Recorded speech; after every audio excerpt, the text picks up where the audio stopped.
اعوذ باللہ من الشیطان الرجیم،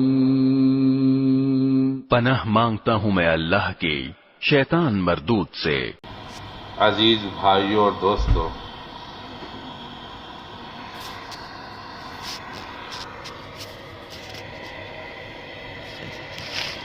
اللہ تعالیٰ کے یہاں ایمان والوں کی، انسانوں کی قیمت اس کے حسب نسب اور اس کی شکل و صورت پر نہیں ہے، بلکہ اس کے جسم سے نکلنے والے اعمال پر ہے۔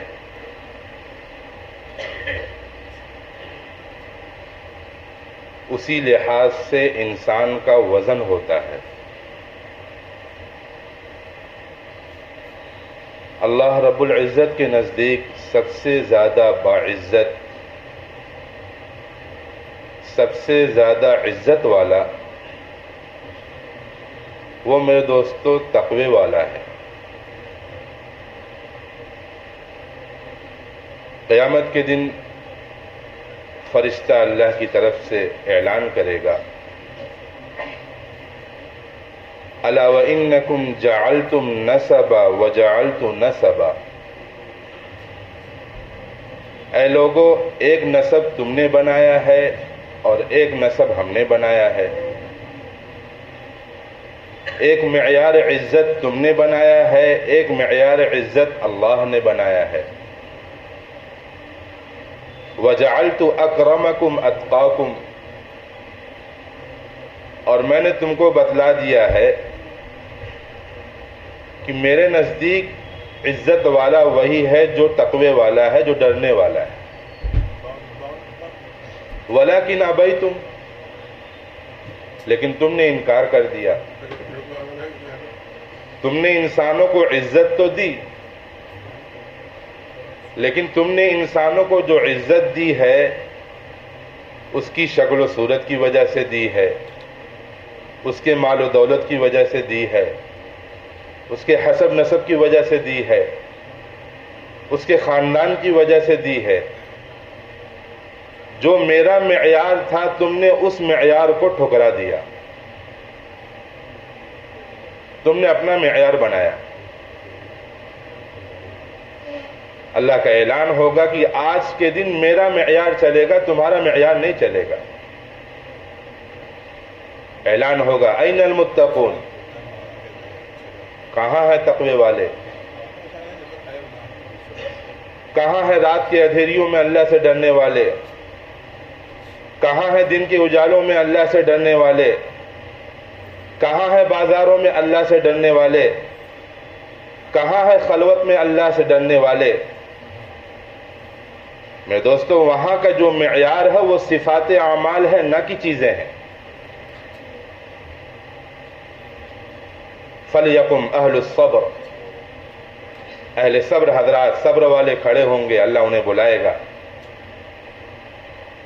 اور ان سے کہے گا جاؤ، بغیر حساب کتاب کے جنت میں چلے جاؤ۔ پھر اللہ کی طرف سے اعلان ہوگا فَلْيَقُمْ أَهْلُ الْفَضْلِ، پھر اہل فضل حضرات کھڑے ہوں گے، اللہ کے پاس آئیں گے، اللہ ان سے بھی کہے گا جاؤ، بغیر حساب کتاب کے جنت میں چلے جاؤ۔ پھر اللہ کی طرف سے اعلان ہوگا فَلْيَقُمْ جِيرَانُ اللَّهِ، اللہ کے پڑوسی کہاں ہیں؟ تو پھر میرے دوست ایک جماعت کھڑی ہوگی اور اللہ ان سے بھی کہے گا جاؤ، بغیر حساب کتاب کے جنت میں چلے جاؤ۔ پھر اس کے بعد اللہ کی طرف سے اعلان ہوگا این الفقہاء، این الائمہ، این المؤذنون، کہاں ہے علم دین کے فقیہ؟ کہاں ہے ائمہ؟ کہاں ہے نمازیں پڑھانے والے؟ کہاں ہے اذانیں دینے والے جنہیں آج کوئی نہیں پوچھتا؟ آج دنیا کے اندر ان کی کوئی ویلو نہیں ہے۔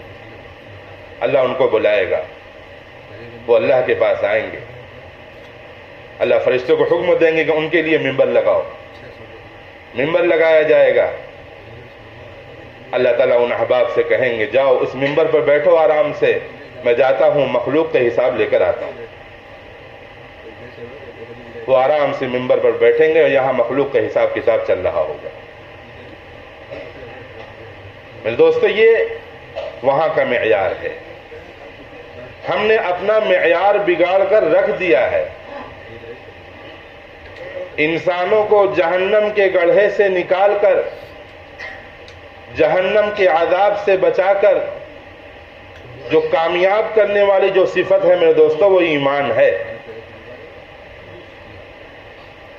ایمان لانے سے انسان جانوروں کی صف سے نکل جاتا ہے۔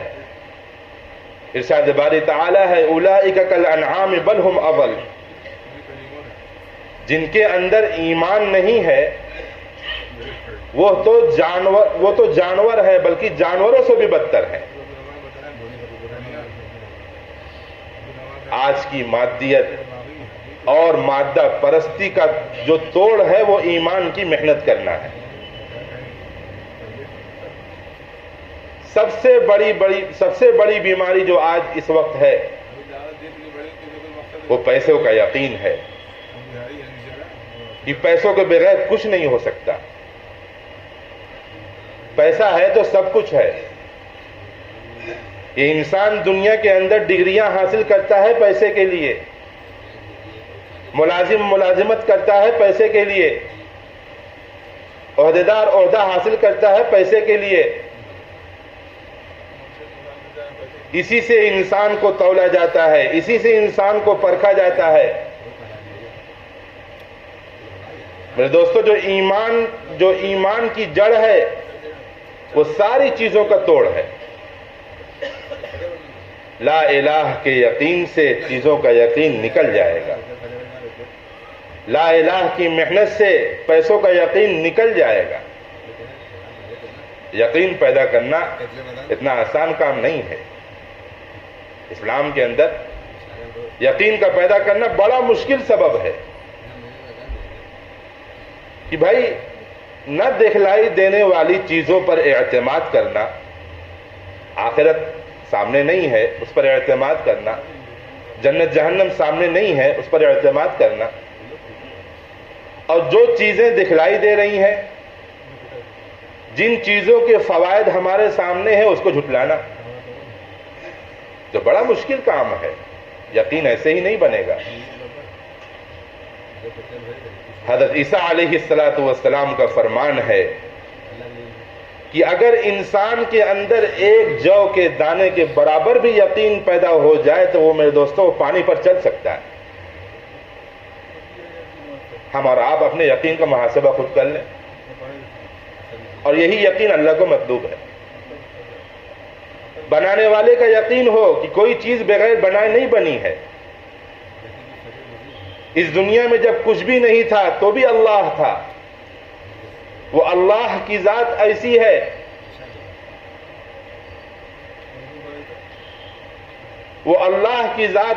ہے جس کی ابتدا کوئی نہیں، جس کی انتہا کوئی نہیں، وہ اپنی ذات میں اکیلا ہے۔ نہ اس سے کوئی چیز بنی ہے نہ وہ کسی سے بنا ہے۔ اللہ کی قدرت ایسی ہے کہ وہ کسی کا وارث نہیں ہے، اس کو ورثے میں کچھ بھی نہیں ملا ہے، وہ اکیلا ہے، تنے تنہا ہے۔ دنیا قائم ہونے سے پہلے بھی وہ مالک تھا، اور دنیا قائم ہونے کے بعد بھی وہ مالک ہے، اور دنیا اجڑ جانے کے بعد بھی وہ مالک رہے گا۔ جب کچھ بھی نہیں تھا اس نے سب کچھ بنایا ہے۔ وہ خالق ہے، پیدا کرنے والا ہے، وہ مبدی ہے، بنانے والا ہے۔ کون سا بنانے والا؟ لوہا نہیں تھا اس نے لوہا بنا دیا، لکڑی نہیں تھی اس نے لکڑی بنا دی، پانی کا قطرہ موجود نہیں تھا اس نے سمندر بنا دیا، کرن موجود نہیں تھی اس نے سورج بنا دیا، اس نے چاند بنا دیا، اس نے ستارہ بنا دیا۔ جانور تصور میں نہیں تھا، اس نے قسم قسم کے جانور بنا دیے۔ اس کو کہتے ہیں مبدی۔ کوئی چیز موجود نہ ہو لیکن وہ اپنی ذات کے اعتبار سے بناتا چلا جائے۔ انسان کی شکل نہیں تھی، اس نے قسم قسم کی شکل بنا دی. عرش نہیں تھا، اس نے عرش بنا دیا. فرشتے نہیں تھے، اس نے فرشتے بنا دیے. میرے دوستو، وہ اپنے بنانے میں کامل ہے. وہ اپنی تقدیر میں، اپنی تدبیر میں، تخلیق میں، اپنے اندازے میں وہ کامل ہے. سبح اسم ربک الاعلی الذی خلق فسوی والذی قدر فہدی. ساری چیزوں کو اپنے اندازے سے بنایا ہے. انسانوں کو دیکھو تو سب کی شکل مختلف، جانوروں کو دیکھو تو سب کی شکل مختلف، مچھلیوں کو دیکھو تو سب کی شکل مختلف. یہ ساری چیزیں بتاتی ہیں کہ اللہ ہے، اللہ خالق ہے، اللہ مبدی ہے. ساری کائنات کو اللہ نے بنایا ہے. میرے دوستو، جس کے دل کے اندر اللہ کی ذات کا یقین پیدا ہو جائے گا، اس کے سارے مسائل حل ہو جائیں گے. تمام انسانوں کی کامیابی کا واحد علاج ہے لا الہ الا اللہ. اللہ کا یقین، اللہ پر یقین، اللہ پر اعتماد، اللہ پر توکل واحد کامیابی کا علاج ہے. اور میرے دوستو، جو دل اللہ کی طرف پھر جائے، جس کا رخ اللہ کی طرف متوجہ ہو جائے، تو اللہ تعالیٰ کا سب سے بڑا فضل اس بندے پر یہ ہوتا ہے کہ اللہ رب العزت اسے مخلوق سے بے نیاز کر دیتے ہیں. سالم بن عبداللہ بن عمر رضی اللہ تعالیٰ عنہ بیت اللہ کا طواف کر رہے تھے. حضرت عمر رضی اللہ تعالیٰ عنہ کے پوتے ہیں اور بڑے عالم ہیں. بیت اللہ کا طواف کر رہے تھے. ہشام بن عبد الملک وہ بھی بیت اللہ کا طواف کر رہا تھا. تو جب سالم بن عبداللہ بیت اللہ سے طواف سے فارغ ہوئے تو ہشام نے کہا کہ سالم، تمہیں کچھ بھی ضرورت ہو، کوئی حاجت ہو، کوئی پریشانی ہو تو مجھے بتلانا. حضرت سالم نے کوئی دھیان نہیں دیا اور پھر طواف شروع کر دیا. تو پھر ہشام نے سوچا کہ ہو سکتا ہے کہ نہ سنے ہوں. پھر اس نے طواف کرنے کے بعد پھر کہا کہ سالم کوئی ضرورت ہو تو بتانا.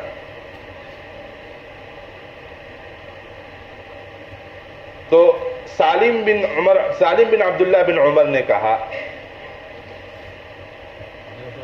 کہ کون سی ضرورت، دنیا کی یا آخرت کی؟ تو ہشام نے کہا کہ بھائی آخرت تو میرے انڈر میں نہیں ہے، میرے ہاتھ میں نہیں ہے، دنیا کی جو ضرورت ہو بتانا. تو سالم بن عبداللہ نے کہا کہ مجھے بڑی شرم آتی ہے کہ میں اللہ کے گھر میں رہتے ہوئے اللہ کے علاوہ سے مانگوں. میں بیت اللہ میں اللہ کے گھر میں موجود ہوں اور مانگوں اللہ کے علاوہ سے، مجھے بہت شرم آتی ہے. اور پھر فرمایا ما سألت ممن یملکها فکیف من لا یملکها. جب میں نے دنیا بنانے والے سے نہیں مانگی تو میں تم سے دنیا کیوں مانگوں؟ ایسی بے نیازی اللہ تعالیٰ، جو اللہ کا بن جاتا ہے اللہ تعالیٰ اس کے اندر ایسی بے نیازی پیدا کر دیتے ہیں. یہ ایمان، جب ایمان بنے گا، ایمان کے اندر مضبوطی آئے گی. گزشتہ جمعہ کو میں حدیث سنا رہا تھا آپ حضرات کو کہ قلوب الملوک بیدی، یہ سارے بادشاہ، سارے حاکم، ان کے دل میرے ہاتھ میں ہیں. وَإِنَّ الْعِبَادَ إِذَا أَطَاعُونِي حَوَّلْتُ قُلُوبَ مُلُوكِهِمْ بِالرَّأْفَةِ وَالرَّحْمَةِ. جب میرا بندہ میری اطاعت پر لگتا ہے، جب میرا بندہ میرے حکموں کو پورا کرنے میں لگتا ہے، جب میرا بندہ میرے فرما برداری میں لگتا ہے، تو میں ان بادشاہوں کے دلوں میں محبت، شفقت، اور ان بادشاہوں کے دلوں میں ان بندوں کے تعلق سے نرمی ڈال دیتا ہوں. وہ بادشاہ ان سے محبت کرتے ہیں، ان سے اچھے طریقے سے ان کے ساتھ پیش آتے ہیں. اور جب میرے دوستو، جب میرا بندہ نافرمانی کرتا ہے، جب میرا بندہ میری سرکشی کرتا ہے، میرے حکموں کو پامال کرتا ہے، وَإِنَّ الْعِبَادَ إِذَا عَصَوْنِي حَوَّلْتُ قُلُوبَ مُلُوكِهِمْ بِالسَّخْطَةِ وَالنَّقْمَةِ، تو میں ان بادشاہوں کے دلوں کے اندر سختی ڈال دیتا ہوں، دشمنی ڈال دیتا ہوں، بغض ڈال دیتا ہوں. وہ بادشاہ پھر ان کو قسم قسم کی آزمائشوں میں ڈالتے ہیں، قسم قسم کی تکلیفوں میں ڈالتے ہیں. فَسَامُوهُمْ سُوءَ الْعَذَابِ،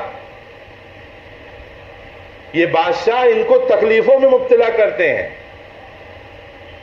فَسَامُوهُمْ سُوءَ الْعَذَابِ. میرے دوستو، یہ محبت کہاں سے آتی ہے؟ اللہ کے فیصلے سے آتی ہے. یہ نرمی کہاں سے آتی ہے؟ اللہ کے فیصلے سے آتی ہے. اور یہ دشمنی اور یہ عداوت کہاں سے آتی ہے؟ وہ بھی اللہ کے فیصلے سے آتی ہے. اس میں ہمارا اور آپ کا قصور ہے، اللہ کا قصور نہیں ہے.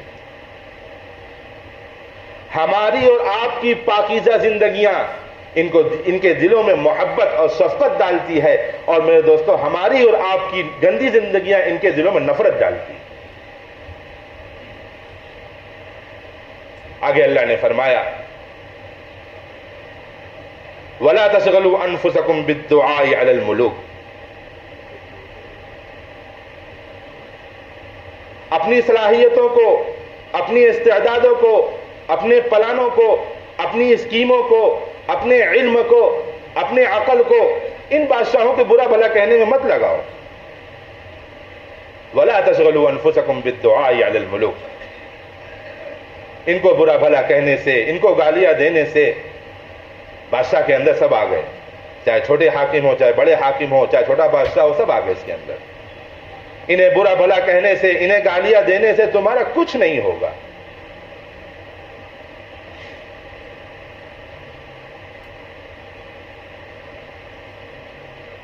وَلَا تَشْغَلُوا أَنفُسَكُمْ بِالدُّعَاءِ عَلَى الْمُلُوكِ، کیوں اپنے وقت ضائع کر رہے ہو؟ کیوں اپنی صلاحیتیں برباد کر رہے ہو؟ کیوں اپنی زندگیاں برباد کر رہے ہو؟ اپنے آپ کو ان بیکار چیزوں میں مت لگاؤ. ان کو برا بھلا کہنا، ان کے لیے بد دعائیں کرنا، ان کے لیے فیصلے کرنا، یہ تمہارا کام نہیں ہے. اس میں تمہارے مسائل کا حل نہیں ہے. شیطان نے کہاں لگا دیا کہ بھائی، شیطان تو چاہتا ہی ہے کہ بھائی ایمان والوں کا یقین اللہ کی ذات سے ہٹے، مخلوق کی طرف آؤ. شیطان یہی چاہتا ہے. کیا لگا دیا کہ بھائی اگر ایسا کرتے تو ایسا ہوتا، ایسا نہ کرتے تو ایسا نہیں ہوتا. یعنی یہ سارا سب کچھ کیا ہوا ہمارا ہے، اللہ کا اس میں کوئی دخل نہیں. آگے اللہ نے فرمایا ہے وَاشْغَلُوا أَنفُسَكُمْ بِالذِّكْرِ وَالتَّضَرُّعِ، اس وقت، ایسے وقت میں میرے ذکر میں لگو، مجھے یاد کرنے میں لگو، مجھ سے دعائیں مانگنے میں لگو. اپنے آپ کو لگاؤ میری اطاعت پر، اپنے آپ کو لگاؤ میرے حکموں کے پورا کرنے پر، اپنے آپ کو لگاؤ مجھ سے دعائیں مانگنے پر، اپنے آپ کو لگاؤ میری یاد میں. وَاشْغَلُوا أَنفُسَكُمْ بِالذِّكْرِ وَالتَّضَرُّعِ. میرے دوستو، جس نے ان بادشاہوں کے دلوں میں دشمنی ڈالی ہے وہی تو محبت ڈالے گا. جس نے ان بادشاہوں کو تمہارے خلاف کھڑا کیا ہے وہی تو تمہارے موافق کرے گا. اس لیے اللہ نے کہا ہے کہ اپنے آپ کو لگاؤ، اعمال میں لگاؤ. ان کو برا بھلا کہہ کر تمہارا کوئی مسئلہ حل ہونے والا نہیں. آج ہم جن حالات سے گزر رہے ہیں، ہم ان کو برا بھلا کہیں، ہم اپنے اوپر والوں کو برا بھلا کہیں، کوئی نتیجہ نہیں. چاہے کوئی بھی حالات آوے، چاہے آسمانی آفت آوے، چاہے انسانی آفت آوے، ہم میں سے بہت کم ایسے ہوں گے کہ ان حالات میں وہ اپنے اعمال کا جائزہ لیتے ہوں کہ بھائی واقعی میں ہمارے اعمال کا بگاڑ ہے. بہت کم ایسے ہوں گے. ایسے حالات میں اللہ کی طرف متوجہ ہونا. کسی کو کچھ مت کہو، بس ہر آدمی اپنا جائزہ لے لے کہ بھائی میری زندگی کتنی راہ راست پر ہے. بس وہ جائزہ لے لے اور اپنی زندگی راہ راست پر ڈال دے، باقی اللہ پر چھوڑ دے. اللہ کا کام ہے فیصلے کرنا. اس لیے میرے دوستو، اللہ تعالی ہم سب کو کامل ایمان اور کامل یقین کے ساتھ زندگی گزارنے والا بنائے. وآخر دعوانا ان الحمدللہ رب العالمین. سنتیں پڑھ لیں.